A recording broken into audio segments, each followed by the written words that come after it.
அன்பார்ந்தவர்களே, பெரிய வெள்ளிக்கிழமையிலே ஆண்டவர் இயேசு கிறிஸ்துவினுடைய பாடுகளை தவக்காலத்தின் உச்சமாக தியானிக்கின்றோம். ஆண்டவர் இயேசு கிறிஸ்து இந்த பாரமான சிலுவையை சுமந்து கொண்டு கல்வாரி மலையை நோக்கி பயணித்தார் என்று சொல்லி அவருடைய பாடுகளின் பாதையிலே வரலாற்றிலே நாம் வாசிக்கின்றோம். ஆண்டவருடைய பாதை அது குறுகலான பாதை, கடினமான பாதை, ஆனால் அது மீட்பின் பாதை. இதை நாம் புரிந்து கொள்வதற்கு ஆண்டவர் இயேசுனுடைய மனநிலைக்கு நாம் செல்ல வேண்டும். அப்பொழுது ஆண்டவர் இயேசு சொல்லக்கூடிய, என் சிலுவையை உங்கள் மீது சுமந்து கொண்டு என்னிடம் கற்றுக்கொள்ளுங்கள், நான் கனிவும் மன தாழ்மையும் உடையவன் என்று சொல்லக்கூடிய நற்செய்தி நமக்கு புரிய வரும். நமது வாழ்க்கையின் பாடுகளுக்கு பதில் கிடைக்க பெறும். எனவே நாம் நமது வாழ்க்கை சூழ்நிலையில் இக்கட்டில் இருக்கின்ற பொழுது கூட, ஆண்டவரே உமது ஆலோசனை எனக்கு மருந்தாக வருகிறது, உமது ஆசீர்வாதம் என்னை தேற்றுகிறது, உமது பாடுகள் எனக்கு மீட்பை தருகிறது என்று சொல்லி ஏற்றுக்கொள்வதற்கு, உமது பாடுகளின் பயனை பெற்றுக் கொள்வதற்கு நாங்கள் கற்றுக்கொள்வோமாக என்று சொல்லி இன்றைய நாளிலே உருக்கமாக ஆண்டவர் இயேசுனுடைய இந்த சிலுவை பாதையிலே பங்கெடுப்போம்.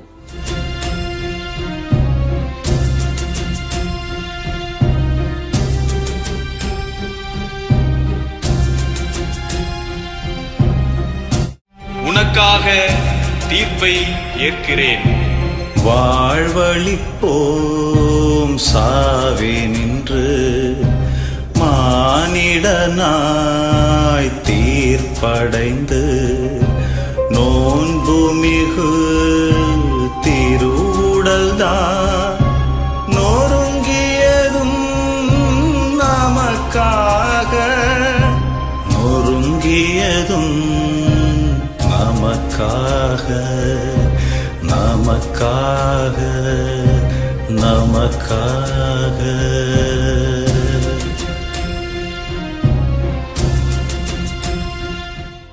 முதல் நிலை, ஆண்டவர் இயேசுவின் மீது அநியாய தீர்ப்பு இடப்படுகிறது. சட்டம் என்பது ஒரு இருட்டறை, அதில் நாம் நிதானமாகத்தான் பயணிக்க வேண்டும் என்று சொல்லுவார்கள். கல்லூரி காலத்தில் ஒரு வழக்கறிஞரிடத்தில் சொல்லுகின்ற பொழுது ஒரு புகழ்பெற்ற நீதிபதி இவ்வாறு குறிப்பிட்டாராம் சட்டத்தை பற்றி. சட்டம் என்பது ஒரு சிலந்தி வலையை போன்றது. அதிலே சிறிய பூச்சிகள் சிக்கிக் கொள்ளுகின்றன, பெரிய பூச்சிகள் அதனை பீய்த்து கொண்டு சென்று விடுகின்றன என்று. ஆண்டவர் இயேசு நம்மை போல சாமானியராக இருக்கிறபடியால் அவர் சிக்கிக் கொண்டார். ஆனால் இதுவும் இறைவனுடைய திருவுளம் என்று சொல்லி ஏற்றுக்கொண்டார். அவர் மீது சுமத்தப்பட்ட மிகப்பெரிய முக்கியமான குற்றமாக அவர்கள் சொல்லுவது, தான் கடவுளின் பிள்ளை, இறை மகன் என்று சொன்னதுதான். அவர்கள் அதை புரிந்து கொள்ளவில்லை. நாம் ஒவ்வொருவருமே உண்மையிலேயே ஆண்டவருடைய பிள்ளைகள் தான். இதை நாம் ஒவ்வொருவரும் உணர முடியும். அப்பொழுதுதான் ஆண்டவர் இயேசுவை போல நான் கடவுளின் பிள்ளை, அவருடைய பணியை ஆற்ற வந்தேன் என்று சொல்ல முடியும். நாம் அப்படி அறிந்து கொள்ளாத போது, புரிந்து கொள்ளாத போது இயேசுவின் படிப்பினை, போதனை நமக்கும் புரியாது. நாம் அவர்களைப் போல் ஆண்டவர் இயேசுவின் மீது குற்றம் காண தொடங்கி விடுவோம்.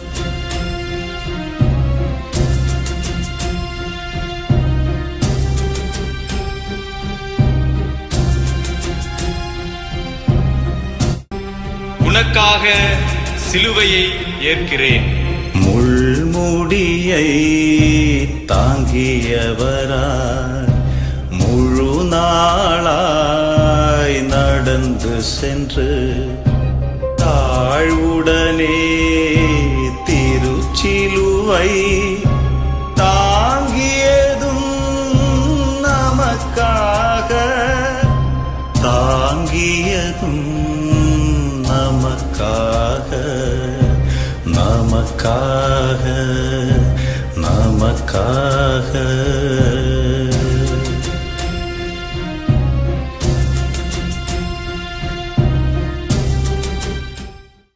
இரண்டாம் நிலை, ஆண்டவர் இயேசுவின் மேல் கனமான பாரமான சிலுவையை சுமத்துகிறார்கள்.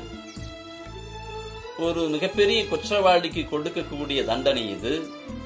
ஆனால் ஆண்டவர் இயேசு மிகப்பெரிய குற்றமெல்லாம் செய்யவில்லை. ஆனால் அவர் ஆலயத்தை தூய்மைப்படுத்தினார். ஆலயத்தை வியாபார கூடமாக ஆக்க வேண்டாம் என்று சொன்னார். எனவே அவர்களை துரத்தினார். இதன் வழியாக ஆலயத்தை வைத்து வியாபாரம் செய்து கொண்டிருந்தவர்களுடைய வயிற்றில் அடித்தால் போல அவருடைய வியாபாரத்திலே பணத்திலே கை வைத்ததை போல ஆகிவிட்டது.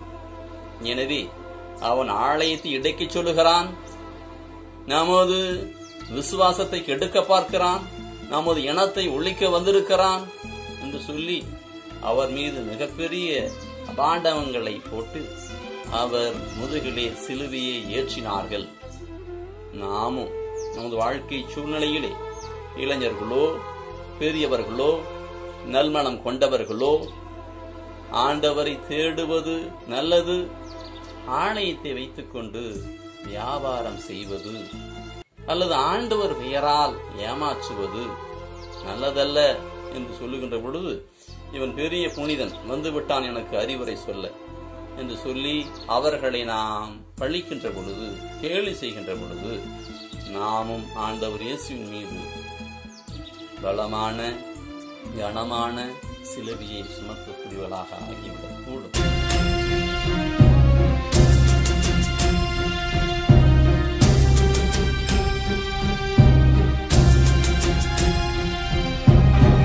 உனக்காக விழுகிறேன்.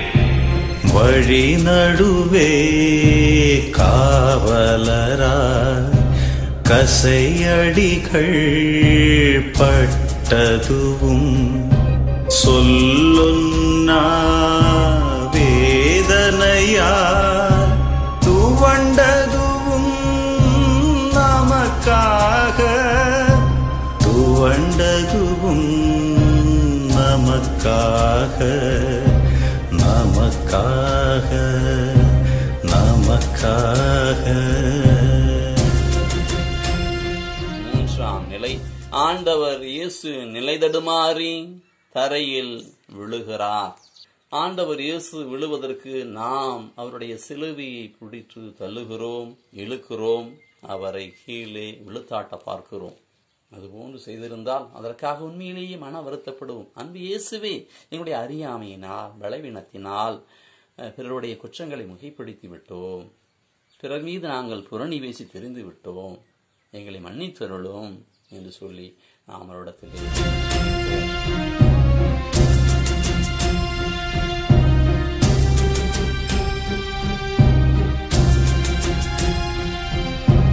உனக்காக தாயை சந்திக்கிறேன்.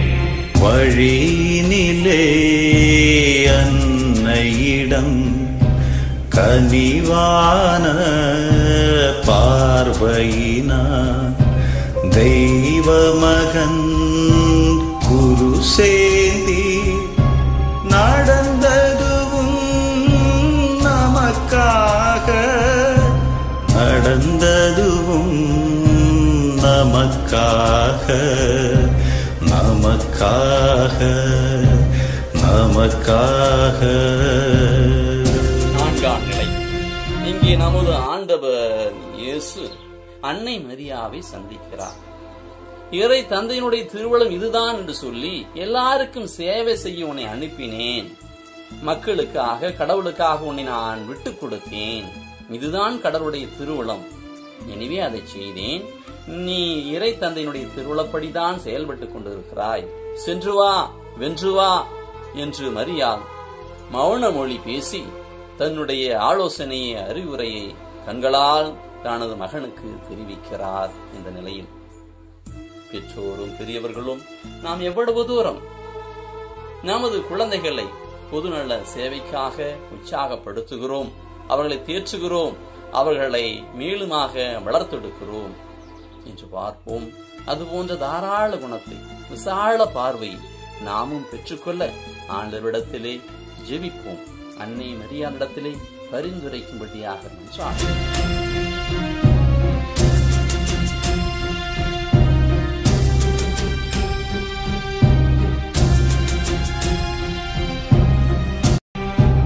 உனக்காக உதவி ஏற்கிறேன். வழியினிலே உதவியதும் சிலுவை தான் தாங்கியதும் மெய் முழுதும் இரத்த வெள்ளம் வடித்ததுவும் நமக்காக, வடித்ததுவும் நமக்காக, நமக்காக, நமக்காக.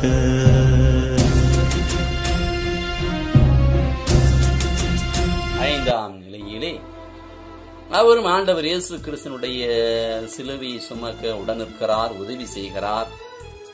நமது வாழ்க்கை சூழ்நிலையில இது போன்ற சந்தர்ப்பம் கிடைச்சதுன்னா, நமக்கு காரணமே இல்லாதவர்களுக்கு, நம்முடைய உறவுக்காரராக இல்லாதவர்களுக்கு நாம் ஏதாவது உதவி செய்வதற்கு எந்த ஒரு நிபந்தனையும் இல்லாதபடிக்கு செய்ய முடியுமா, அன்பு பாராட்ட முடியுமா என்று நாம் நினைத்து பார்ப்போம். அதுதான் இயேசுனுடைய சிலுவையை தொடுவது, அவருடைய பாரத்தை குறைப்பது, அவருடைய மீட்பில் பங்கெடுப்பது. நானும் உமது சிலுவையை தொட தூக்க பாக்கியம் பெறுவேனாக. மற்றவர்களுக்கு உதவி செய்வதன் வழியாக, தாராள குணத்தோடு நடந்து கொள்வதன் வழியாக நான் என் அன்பை நான் காட்டுவேனாக, உமது பிள்ளையாக நடந்து கொள்வேனாக.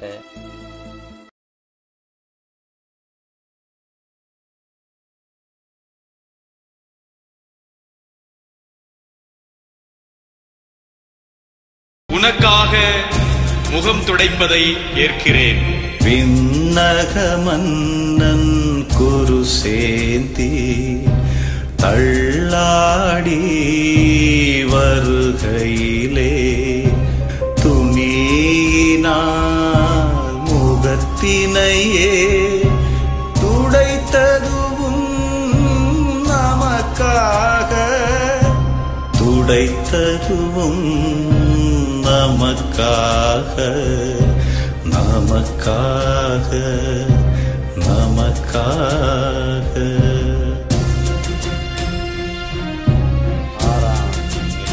இங்கே வெரோனிகா என்று சொல்லக்கூடிய ஒரு பெண்மணி இடையிலே வருகிறார்.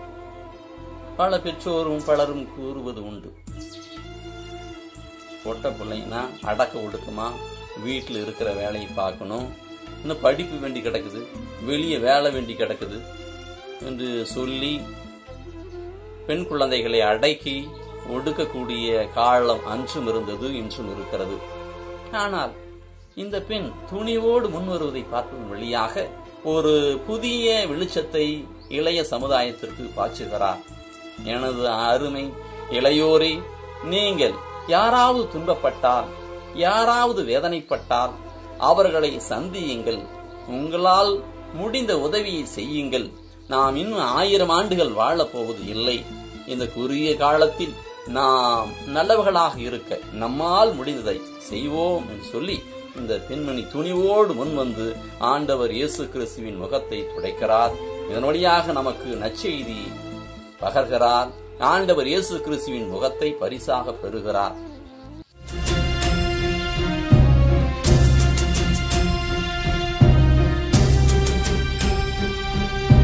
உனக்காக விழுகிறேன். கைரண்டும் சோர்வடைய காலிரண்டும் இடறி விழ கல்வாரி மேட்டினிலே விழுந்ததுவும் நமக்காக, விழுந்ததுவும் நமக்காக, நமக்காக, நமக்காக. ஏழாம் நிலையிலே நமது ஆண்டவர் இயேசு கிறிஸ்து மீண்டுமாக தரையில் முகம் குப்புற விழுகிறார். நாம் பார்ப்போம், கேள்விப்படுவோம். ஒரு சில இளைஞர்கள் எல்லாம் தங்களுடைய வீட்டு வேலையை தாடி பல்வேறு உதவிகளை செய்வார்கள். யாராச்சும் ஊர்ல சாவறதுக்கு இல்ல, யாராச்சும் ரோட்ல பிச்சை எடுக்கிறதுக்கு இல்ல, யாராச்சும் உடம்புக்கு சீக்கலாம் போறதுக்கு இல்ல, எங்க போனாலும் எதுக்கு எடுத்தாலும் இவன் ஓடிடுவான், இவன் போயிடுவான் என்று சொல்லி இளைஞர்களுடைய நல்லெண்ணத்தை, நல்ல செயல்பாட்டை குறை கூறுவது உண்டு. மெடிக்கல் கேம்ப் வைக்க போறேன், பிளட் கேம்ப் வைக்க போறேன் என்று சொன்னால் இந்த இளைஞர்கள் அதற்காக ஏற்பாடு செய்கின்ற பொழுது அதை நாம் கொச்சைப்படுத்துவது, இழிவுபடுத்துவது, அவர்கள் உயிரோட்டத்தோடு இருக்கின்ற பொழுது அதை செய்யட்டும். ஆண்டவர் இயேசு கிறிஸ்து தனது ரத்தத்தை கொடுத்து நம்மை மீட்டார் என்று சொல்வது அது வெறுமனே அவர் ரத்தம் சிந்தியது மட்டுமல்ல. ஆண்டவர் இயேசு கிறிஸ்து இந்த உயிரை இழந்து கொண்டிருக்கக்கூடிய அல்லது பல்வேறு நோயினால் தன்னுடைய ரத்தத்தை இழந்து கொண்டிருக்கக்கூடிய அவர்களுக்கு நமது உடலில் அடிக்கடி சுரக்கக்கூடிய இந்த ரத்தத்தை சேகரித்து அவர்கள் கொடுப்பதன் வழியாக ஆண்டவர் இயேசு கிறிஸ்து நமக்கு சிந்திய ரத்தத்தை போலவே இந்த இளையோர் செய்து கொண்டிருக்கிறார்கள். எனவே இதை பாராட்டுவோம். நோய்வாய்ப்பட்டவர்களை போய் அவர் எழுப்புகின்ற பொழுது ஆண்டவர் இயேசு கிறிஸ்து குணப்படுத்திய அதே செயலை நமது இளைஞர்கள் செய்கிறார்கள். எனவே அவர்களை உற்சாகப்படுத்துவோம். ஆண்டவரே இயேசுவினுடைய பெற்றோருக்கு மட்டுமல்ல, எங்களுடைய சக இளைஞர்களுக்கும் நல்ல ஆலோசனை தருவீராக. வாழுகின்ற பொழுதே ஓமோத மனநிலையோடு பிறருக்காக வாழக்கூடிய எண்ணம் கொண்டவர்களாக வாழ துணை புரிவீராக.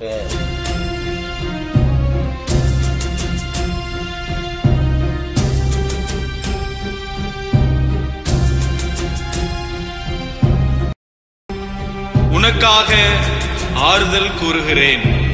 மக்களிடம் ஆறுதலாய் தோளினிலே சிலுவையுடன் கண்களிலே இரத்த வெள்ளம் வடித்ததுவும் நமக்காக, வடித்ததுவும் நமக்காக, நமக்காக, நமக்காக. 8ஆம் நிலையிலே ஆண்டவர் இயேசு கிறிஸ்து எருசலேம் நகரத்து பெண்களை சந்திக்கின்றார். ஆண்டவர் இயேசுவுக்கு அவர்கள் ஆறுதல் சொல்லுகிறார்கள். நீங்க எங்களை பெண்களுன்னு கூட பார்க்காதபடிக்கு பாவிகன்னு சொன்னாங்க, எங்களை எல்லாம் இவங்களோட பழகக்கூடாது, பேசக்கூடாது என்று சொன்னார்கள். ஏனால் அதையெல்லாம் ஒரு பொருட்டாக கருதாதபடிக்கு எங்களுக்காக உழைத்தீரே, எங்களோடு பேசினீரே, எங்களுக்கெல்லாம் உதவி செய்தீரே. ஒரு சமயத்தில் எங்கள் சொந்தக்கார பெண் ஒருவர் உபச்சாரத்தில் சிக்கிய போது கூட இவர் என்ன பாவம் செய்தார்? பலவீனத்தில் விழுந்து விட்டார். உங்களில் எவனாவது பாவம் செய்யாமல் இருந்தால் நீங்கள் கல்லை முதலில் எறியுங்கள் என்று சொல்லி அவருக்கு மீட்பை கொடுத்தீரே. அப்பேற்பட்டவருக்கு இதுவா தண்டனை? இப்படி கஷ்டப்படுறீங்களே, வேதனைப்படுறீங்களே, எங்களுக்கு ரொம்ப வருத்தமா இருக்குது, எங்களால தாங்க முடியலையே என்று சொல்லி இந்த பெண்கள் ஆண்டவர் இயேசுவுக்கு ஆறுதல் சொல்லுகின்ற பொழுது ஆண்டவர் இன்னும் துணிவோடு, நீங்கள் எனக்காக அழாதீர்கள், உங்களுக்காக, உங்களுடைய பிள்ளைகளுக்காக, குடும்பத்திற்காக இன்னும் பல்வேறு பொறுப்புகள் இருக்கிறது, அவற்றையெல்லாம் செயல்படுத்துங்கள். நான் என்னுடைய தந்தையின் திட்டத்தை, கடமையை செய்து கொண்டிருக்கிறேன் என்று சொல்லி ஆறுதல் படுத்தக்கூடியவராக வருகிறார். நாமும் நமது சுமைகளை மிகைப்படுத்தாதபடிக்கு, பெரிதுபடுத்தாதபடிக்கு, நம்முடைய கஷ்டங்களை எல்லாம் தாண்டி பிறருடைய கஷ்டங்களை, பிறருடைய தேவைகளை புரிந்து கொண்டு இயேசுனுடைய சாட்சிகளாக, அவருடைய அன்பின் மக்களாக வாழ்வதற்காக ஆண்டவரிடத்திலே உருக்கமாக நாம் ஜெபிப்போம்.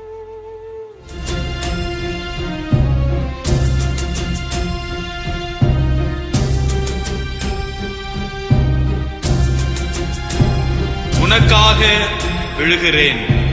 கல்வாரி உச்சியிலே கயவர்களின் நடுவினிலே சொல்லொன்னா வேதனையா விழுந்ததுவும் நமக்காக, விழுந்ததுவும் நமக்காக, நமக்காக, நமக்காக.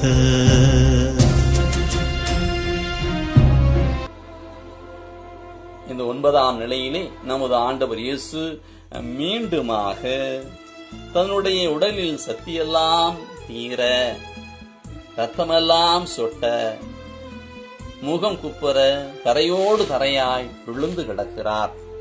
இந்த பூமி தாயை தொட்டு பார்க்கிறார், முத்தமிடுகிறார். இந்த இயற்கை என்னை தாங்கிக் கொண்டிருக்கிறது.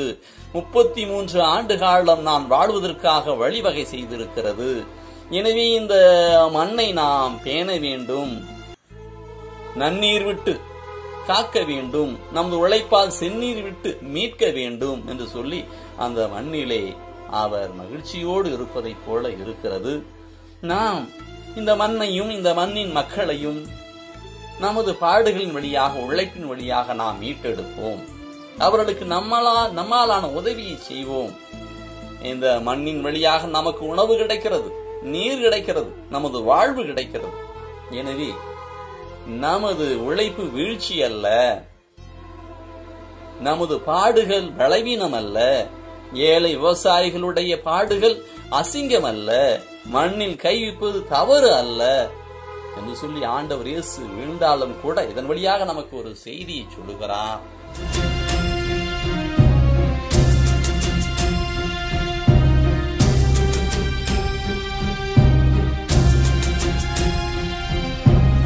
உனக்காக கந்தையை உடுத்துகிறேன்.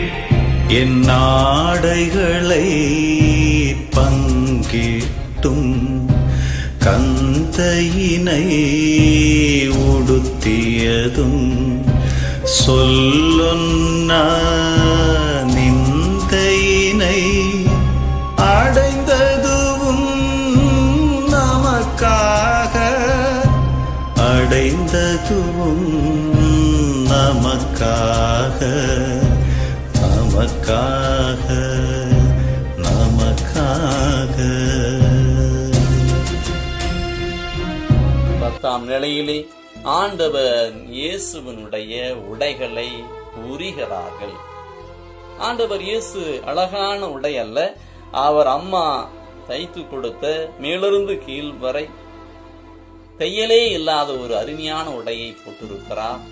அவர்கள் அடிக்கிறார்கள், உதைக்கிறார்கள். அந்த உடை அவருடைய காயங்களோடு சேர்ந்து ஒட்டி இருக்கிறது. இழுக்கிறார்கள், அவருடைய காயங்கள் எல்லாம் புதுப்பிக்கப்படுகிறது. இதன் வழியாக ஆண்டவருடைய வேதனை இரட்டிப்பாக மாறுகிறது. இதை நாம் தியானித்து பார்ப்பதற்கு, உள்ளூர வருத்தப்படுவதற்கு மட்டுமல்ல, நாம் அன்னையர் நமக்காக செய்யக்கூடியது, பெற்றோர் நமக்காக செய்யக்கூடிய இந்த தியாகங்களை எல்லாம் எப்படி பாராட்டுகிறோம்.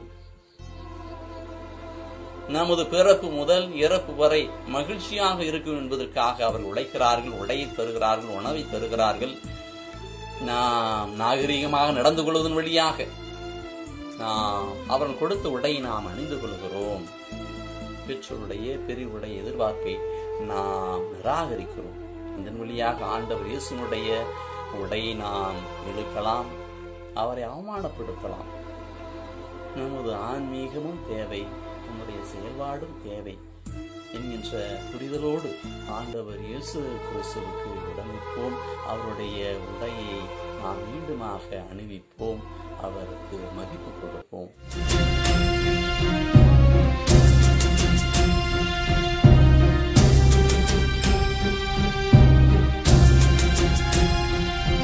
உனக்காக சிலுவையில் தொங்குகிறேன். கால் கரங்கள் ஆணினா அடித்ததுவும் மறைந்ததுவும் கள்வர்களின் நடுவினிலே துடித்ததுவும் நமக்காக, துடித்ததுவும் நமக்காக, நமக்காக, நமக்காக.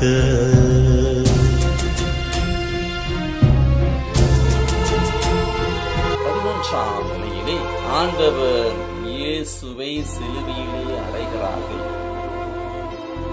அவருடைய கைகளையும் கால்களையும் இழுத்து சிலுவையோடு சிலுவையாக ஆணிகளால் அறைகிறார்கள்.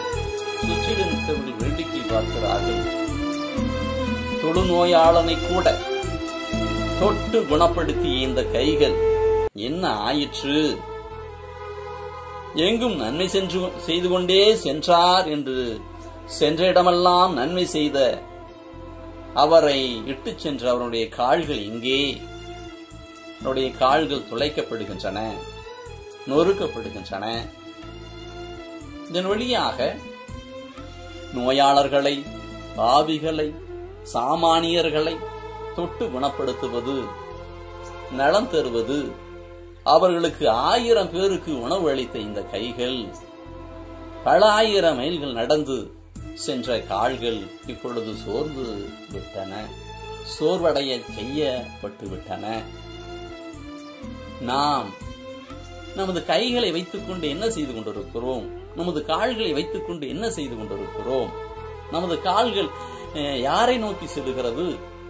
எந்த ஊருக்கு செல்லுகிறது? யார் வீட்டுக்கு செல்லுகிறது? நம்முடைய கைகள் யாருக்கு நீளுகிறது? யாரை அரவணைக்கிறது என்று நாம் சிந்தித்து பார்ப்போம். ஆண்டவர் இயேசு கிறிஸ்துவினுடைய கரங்கள் நீண்டதைப் போல ஆவிகளை அரவணைப்பதற்காக, இறந்தோரை தூக்கி நிறுத்துவதற்காக, பார்வையற்றோருக்கு பார்வை அளிப்பதற்காக, பேச முடியாதவருக்கு பேச்சளிப்பதற்காக, திடத்தை, தைரியத்தை கொடுப்பதற்காக அவருடைய கைகள் பயன்பட்டன. ஓடோடி சென்று உதவி செய்யவர்கள் கால்கள் பயன்பட்டன. எனவே ஆண்டவர் இயேசு கிறிஸ்துவினுடைய இந்த மனநிலையோடு நமது கைகளை, காலை பயன்படுத்த நாம் முயற்சிப்போம். அப்பொழுது நமது ஒட்டுமொத்த உடலே தூய ஆவியின் ஆலயமாக மாறும். நாமும் உண்மையிலேயே கிறிஸ்துவாக, அவராக மாறுவோம்.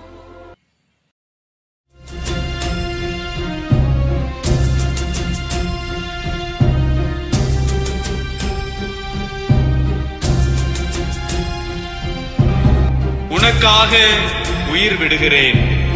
இறைவாக்கு நிறைவேற எல்லாமே முடிந்ததென்று இறுதியுரை தான் பகர்ந்து மரித்ததுவும் நமக்காக, மரித்ததுவும் நமக்காக, நமக்காக, நமக்காக. 12ஆம் நிலையிலே ஆண்டவர் இயேசு கிறிஸ்து சிலுவையிலே தனது இறுதி சொட்டு ரத்தம் வரை சிந்திய பின்பாக தனது உயிரை இறை தந்தையிடத்திலே கையளிக்கிறார். தந்தையே, எல்லாம் நிறைவேறிற்று என்று சொல்லுகிறார். தான் வந்ததின் நோக்கத்தை நிறைவு செய்து விட்டதாக உள்ளூர உணர்கிறார். அவருடைய தாகத்திற்கு தண்ணீரை கொடுப்பதற்கு பதிலாக கசப்பான காடியை கொடுப்பதற்கும் முயற்சிக்கிறார்கள்.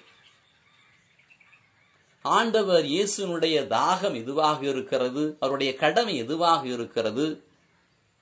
தவித்தவர்களுக்கு தண்ணீர் கொடுப்பது, பசியாடு இருக்கக்கூடியவர்களுக்கு அவர்களுடைய பசியை போக்குவது. இந்த காலகட்டத்திலே பலரும் தனிமைப்படுத்தப்பட்டிருக்கிறார்கள். அவருடைய இல்லங்களுக்கு நாம் செல்ல முடியாது, அரசே பார்த்துக்கொள்ளும் என்கின்ற நிலை இருக்கிறது. நாம் ஏன் ஒரு சில கைபேசிகள் வழியாக அவருடைய எண்களை பெற்றுக்கொண்டு அவரிடத்திலே பேசி ஆறுதல் கொடுக்க முடியாது? ஏதாவது தேவை என்றால் சொல்லுங்கள், நாங்கள் ஏற்பாடு செய்கிறோம் என்று சொல்லி நாம் அவர்களிடத்திலே பேசி அவர்களை ஆறுதல் படுத்த முடியும். துணிவோடு இருங்கள், கவலைப்படாதீங்க. நமக்கு இது ஒரு புதிய அனுபவம்.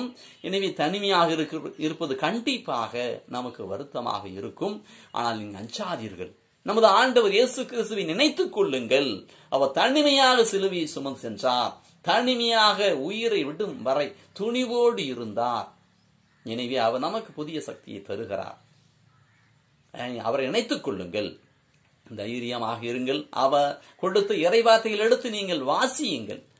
வாசித்து மற்றவர்களுக்கு தேர்தலை கொடுங்கள். நீங்கள் தனிமையாக இல்லை, உலக முடிவரை என்னாலும் உங்களோடு இருக்கும்னு சொல்லி நான் உங்க கூட தான் இருக்கிறேன் என்று அவர் சொல்லுகிறார் என்று சொல்லி நாம் அவர்களுக்கு ஆலோசனை தரக்கூடியவர்களாக, ஆறுதலை தரக்கூடியவர்களாக இருப்பதன் வழியாக ஆண்டவர் இயேசு கிறிஸ்து தான் வந்ததின் நோக்கத்தை நிறைவேற்றி விட்டார் சொன்னாரே, அதை போல் நாம் நமது வாழ்க்கையின் குறிக்கோள்களை ஒவ்வொன்றாக நிறைவேற்ற நாம் முதற்படி எடுத்து வைக்கிறோம், முயற்சி செய்கிறோம் என்பது ஆகும். எனவே நாம் இதை உணர்ந்தவர்களாக நம்மாலான உதவியை கஷ்டப்படக்கூடிய, வேதனை இருக்கக்கூடிய, விரக்தியில் இருக்கக்கூடிய மக்களுக்கு செய்ய முயற்சிப்போம். அதற்காக வல்லமை கேட்டு நமது மீட்பராகிய இயேசு கிறிஸ்துவிடத்திலே மன்றாடுவோம்.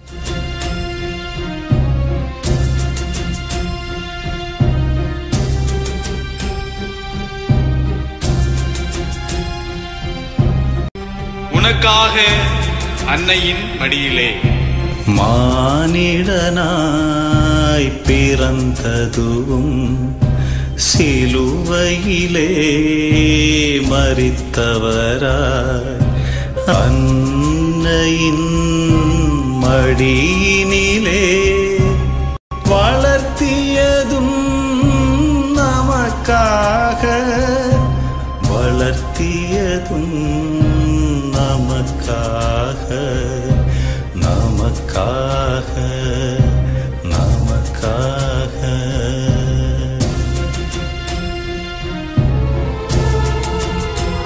ஆண்டவர் இயேசு கிறிஸ்து இந்த 13ஆம் நிலையிலே அன்னை மரியாளினுடைய மடியில் வைக்கப்படுகின்ற பொழுது அன்னை மரியாள் அந்த உயிரற்ற உடலை கையில் வைத்துக் கொண்டு என்ன சொல்லுவார்? நீ குழந்தையா இருக்கிற பொழுது குட்டி குழந்தையனுடைய மடியில் படுத்திருந்தாய், சாஞ்சாடம்மா சாஞ்சாடு, சாய கிளியே சாஞ்சாடு என்று சொல்லி உன்னை ஆட்டி உனக்கு பாட்டு பாடி உன்னை மகிழ்வாக ஆட்டினேன், அரவணைத்தேன். அதே மடியில் உன்னுடைய உயிரற்ற உடலை வைத்துக் கொண்டிருக்கிறேன், உன்னுடைய இதயத்தை ஓர் வாழ் ஊடுருவும் என்று சொன்னது இதுதானோ என்று சொல்லுகிறாரா? வேதனைப்படுகிறாரா? அவருடைய நெஞ்சில் தட்டி கொண்டு, மகனே, கொஞ்ச நேரத்துக்கு முன்னால் நீ சொன்னையே எல்லாம் நிறைவேறிற்று என்று சொல்லி நீ உன்னுடைய கடமை நிறைவேற்றி விட்டாய், விண்ணக தந்தையினுடைய பணி செய்து விட்டாய். நீ சிறு பிள்ளையாக ஆலயத்தில் இருக்கின்ற பொழுது என்ன சொன்னாய்? என்னுடைய தந்தையின் அலுவலில் நான் ஈடுபட்டு இருக்க வேண்டும் என்பது உங்களுக்கு தெரியாதா என்று கேட்டாயே. அப்பொழுதே எங்களுக்கு தெரிந்து விட்டது. நீ இந்த உலகத்துக்கு வந்தது வெறுமனே உன்னுடைய எங்களுடைய வேலையை செய்வது மட்டுமல்ல, விண்ணக தந்தையின் வேலையை செய்வதற்காக. எனவே அவரிடத்தில் நீ வந்தாய், அவரிடத்தில் நீ மீண்டுமாக சென்று விடுவாய். தைரியமாக நீ செல், நீ உயிர்த்தெழுந்து அனைவருக்கும் மீட்பை கொடு. நான் உன்னுடைய சீடர்களோடு சேர்ந்து கொண்டு இந்த திருச்சபைக்கு உதவி செய்வேன், அவர்கள் வளர அவர்கள் உற்சாகப்படுத்துவேன், அவர்களுக்கு உதவி செய்வேன் என்று சொல்லி தன்னுடைய மகனுடைய மார்பில் தட்டியவராக வீர மகனாக அவரை உற்று பார்க்கிறார். அனைத்து தாய்களுக்கும் ஆறுதலை சொல்லுகிறார். உங்களுடைய பிள்ளைகள் தங்களுடைய கடமைகளை ஆற்றி வாழுகின்ற பொழுது அவர்களை உற்சாகப்படுத்துங்கள். யாரையாவது இழக்கின்ற பொழுது இறைவன் கொடுத்தார், அவர் எடுத்துக்கொண்டார் என்கின்ற மனநிலையை பெற்றுக் கொள்வதற்காக எல்லோருக்காகவும் இந்த வரம் வேண்டி நாம் உருக்கமாக ஜெபிப்போம்.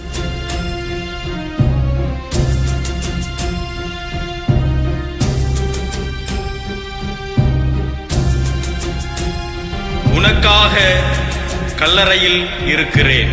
பாவம் செய்யும் மனிதனுக்கு பாவவினை தீர்க்க வந்து மனிதரை போல் கல்லறையில் கிடந்ததுவும் நமக்காக, கிடந்ததுவும் நமக்காக, நமக்காக, நமக்காக.